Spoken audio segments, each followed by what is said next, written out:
আমাদের কাছে কেমন তাদের ব্যাপারে মন্তব্য করুন। রাসূল ছোট্ট বাক্যে বলে দিলেন, ওহুমা জান্নাতুকা ওয়া নারুক, তারা তোমার জান্নাত তোমার জাহান্নাম, তুমি কোনটা চাও? ওয়াবিল ওয়ালিদাইনি ইহসানা, আল্লাহর নির্দেশ অনুযায়ী যদি তাদের সাথে সদ্ব্যবহার করো তুমি জান্নাতের মালিক হয়ে যাবা। আর যদি তাদেরকে নারাজ করো, কষ্ট দাও, নিঃসন্দেহে জাহান্নামে যাবার অন্যতম কারণ হতে পারে বাবা মায়ের অবাধ্যতা। সন্তানেরা মনোযোগ দিয়ে শোনো, কোমলমতি শিশু কিশোররা এখনো বুঝতে পারছে না বাবা কিনে আবাদ, তরুণরা এখনো বুঝতে পারে নাই মা কিনে আবাদ।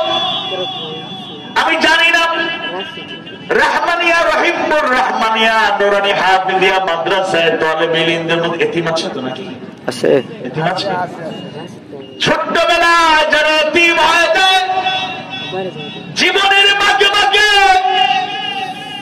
তাদেরকে মাঝে মধ্যে অনেক কষ্ট সহ্য করতে হয়। জীবনের বাঁকে বাঁকে সেই কষ্টগুলো তাদের মধ্যে অনুভূতি জাগায় দেয়। আমিও সেই আল্লাহর গোলাম, ছোট্টবেলাতেই বাবাকে হারিয়েছি। পঞ্চম শ্রেণীর বার্ষিক পরীক্ষা দেওয়ার পরে বৃত্তি পরীক্ষা হলো। সরকারি বৃত্তি পরীক্ষা 3 দিন পরে মরহুম মকফুর আব্বাজান দুনিয়া ছেড়ে চলে গেলেন। আস্তে আস্তে যখন বড় হয়েছি, দিন শিখেছি, ইসলাম শিখেছি, কোরআন বোঝার চেষ্টা করেছি, হাদিস বোঝার চেষ্টা করেছি, তখন এই অনুভূতি জাগ্রত হয়েছে যত বিপদ আসুক মুসিবত আসুক একজনের উপরে ভরসা করতে হয়। বলুন তো তিনি কে? ওয়ালা রাব্বিহিম ইয়াতাওয়াক্কালুন,